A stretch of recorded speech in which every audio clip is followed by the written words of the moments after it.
السلام عليكم ورحمة الله تعالى وبركاته. مرحبا بكم من جديد في قناة بيتسومية. إذا كنتم جدد أهلا وسهلا، وإذا كنتم من المشاركة فشكرا لكم على دعمكم.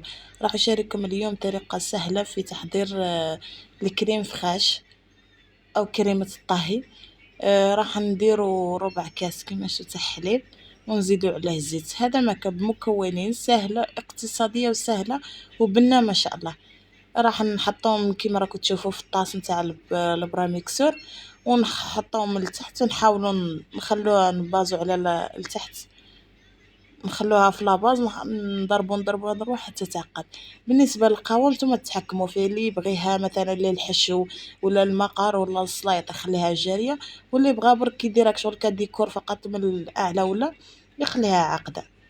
هذا مكان هنا يزيد برك شويه ملح والفرماج طاري. هذا مكان سهلة واقتصادية، وإن شاء الله تجربوها وتعجبكم. هاي مغرفة نتاع فرماج طاري. ايوا نخبطو بطريقة سهلة سهلة سهلة، أسهل منها ما كان. ونتمنى تروحوا تزوروا القناة باسكو البيتزا أخيرا راني محضرتها بهاد الكريمة.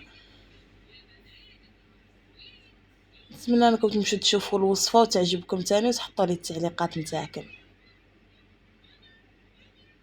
هاي شوية من الملح.